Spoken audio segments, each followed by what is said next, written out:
That one muscle, gastrocnemius, now it's going to be two different muscles. Okay, a long head and a short head, but it's going to be the same concept. I'm going to recommend that you guys think about, if I draw a line directly down the center of the posterior thigh, two of these muscles are going to sit on the medial side, two of them are going to sit on the lateral side. This is the reason I think this is important, okay? If you look at the medial hamstrings, the ones that begin with the word semimembranosus and semitendinosus, right? If we think about the concept of movement, and we know that more than anything, guys, these are very powerful knee flexors, super powerful knee flexors, okay? They are going to, in fact, if he does that again, watch those tendons pop out. Those are hamstring tendons, right?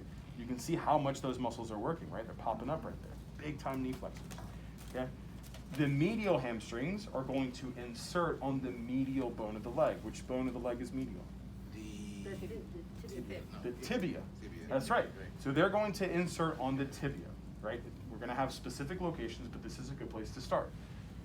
So if we go lateral to that line, we have our long and our short head of biceps femoris. They are going to insert on the lateral bone of the leg, which is our fibula, okay?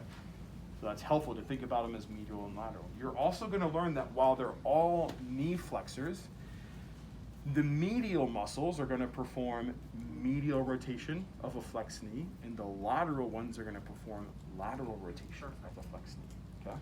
So there's two reasons to differentiate them into medial and lateral, okay? I know it's not that way in your book, but it's going to help you to remember those pieces, all right? Now let's get specific. Let's start with the origin, because this is pretty simple, guys. Ischial tuberosity. You're going to see that as the shared origin with semimembranosus, semitendinosus, and long head of biceps. All three, so three of the four are originating on the ischial tuberosity. The muscle with the word short in the name. It's a shorter muscle. It's not going to come from the ischial tuberosity. It's going to attach on the posterior femur. Anybody remember the name of that really long line in the back? Linea aspera. Good job, Charlotte. Linea aspera. Can we all bring that excitement to all of our answers? Yay, That would be great. So remember, the quads are so greedy. All that's left is that linea aspera in the back. So any muscle that attaches on the femur that's not a quadricep is probably going to be on that linea aspera. So it's going to originate on the linea aspera.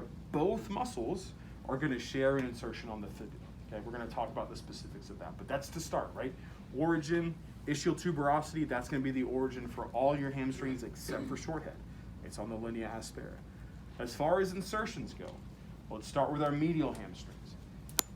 These muscles are running a very straight line. Membranosus, semimembranosus is the deeper of the two, okay? It's deeper, and it's going to head straight into the posterior medial condyle of the tibia, okay?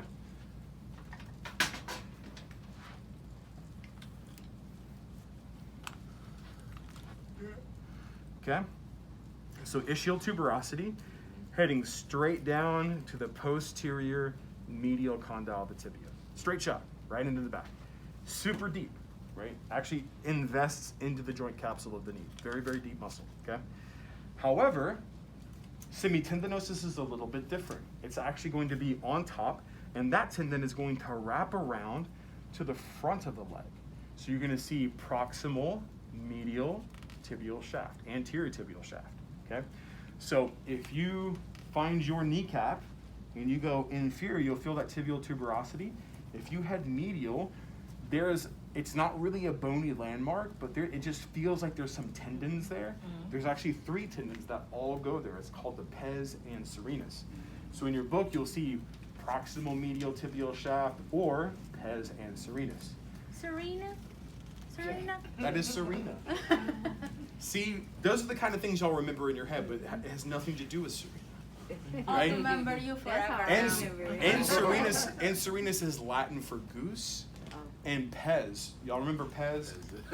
I mean, Pez dispensers, fair enough. That was the thing that we all didn't know. Let's not even talk about it. Like, Right.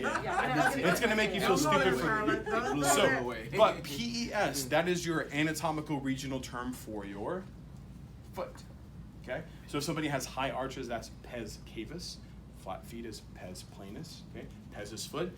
So pes and serenus means goose's foot. So the three tendons that attach there look like a goose's foot. That's why it's called pes and serenus. Okay? This is a common location for knee pain. especially in athletes that are doing a lot of pivoting. You're gonna get a lot of people that complain of knee pain, and they're gonna point right there, right? That's a highly irritable spot. So 3 muscles. Seniors, you've learned all 3 now, right? You've known sartorius, you know gracilis. This is semitendinosus. Slippery green soft tacos. This is your soft taco. Wait, is that a way to remember it? Yeah, slippery green soft tacos. I Okay. came up with that myself. Everybody Everybody's always like, "Oh, that's so gross." I'm like, "Dude, salsa verde is delicious." Yes. Dude, I eat slippery green soft tacos all day. You know, I'm telling you what, man, the verde sauce is slippery and green, is it not? Am I wrong, people? I know it today. You're right. Delicious. I'm gonna stand on that soapbox for life, okay? So semitendinosus is one of 3 that goes into pons anserinatus. Juniors, you don't really need to know anything other than semitendinosus. That's the only one you need to know. Don't worry about all the other things. But for seniors, Wait, But Taco. that was semimembranosus or semitendinosus? you tell me. That book's right there. Semitendinosus. Look at insertion. You see pons anserinatus? Oh, Yeah. okay. There Yeah, it is. because, well, why you jump from one to the other? You confuse me, man. So I did membranosus first, and then I went to tendinosus next. I think your brain is just a little bit behind. Yeah, that's all. But that's okay. That's all right. No, I just want, this is Chinese, so I'm just want to make sure. I understand. So let's go to it again, right? Can we? Semimembranosus. Remember, guys, ischial tuberosity. It's heading down to the posterior medial condyle. Remember I said that? That's Okay, semimembranosus. Semitendinosus is wrapping to the front on the pes anserinatus. So very close. One's on the back of the condyle. One's on the front. The one on the front is on the pes anserinatus. The one on the back is just on the posterior condyle, okay? Those are your medial hamstrings. Ischial tuberosity to the tibia. Now, as far as actions, they're both going to be the same.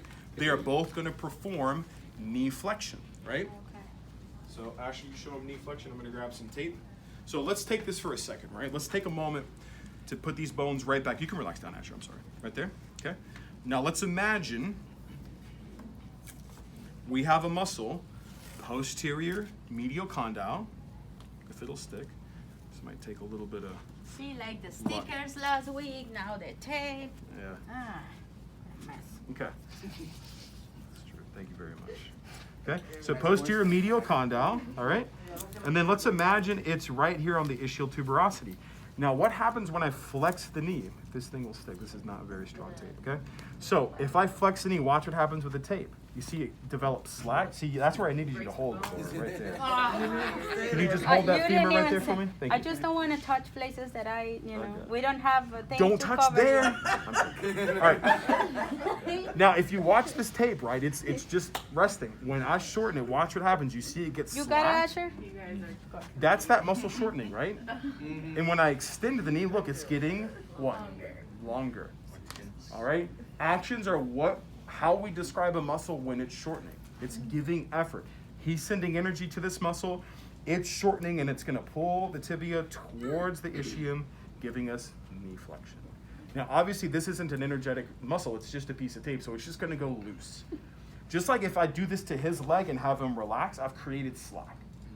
Right? The muscle. This is one way to get deeper. So we'll do this today when we get to the deeper muscles, right? But if he actively does that, they'll shorten and fire. Okay? So they're knee flexors. Can you guys see that? The same thing happens when I do hip extension. That piece of tape shortens. Okay? Although not nearly as much as knee flexors. Remember, these are powerful knee flexors. But if Asher extends his hip, we also get, you see the hamstrings also work. Right. But you'll see glute max. You think that's going to be a more powerful hip extensor? Yeah. Heck yeah, much more powerful, okay? But we have a muscle, 2 muscles, because both of the medials are the same. They're going to be knee flexors. They're going to be hip extensors. They're also going to rotate the knee medially, okay? That's a really dumb question. Of course. So hamstring muscles are not one muscle, it's these 3 muscles put together. Yes. Okay. That's an important question. It Okay. wasn't Thank a you for dumb asking. question. I was Well, like, yes. You know, a lot of people are like the hamstrings. So you're like, oh, that's just a muscle, and it's a group. So both of your semis that you just learned, and the next 2 muscles you're going to learn, that's your hamstring group. Yes. Good. That's a great question. Okay. That was a good question. So we get knee flexion, we get hip extension, and then we also get medial rotation of the knee. Both semimembranosus and semitendinosus both perform those actions, okay? Now,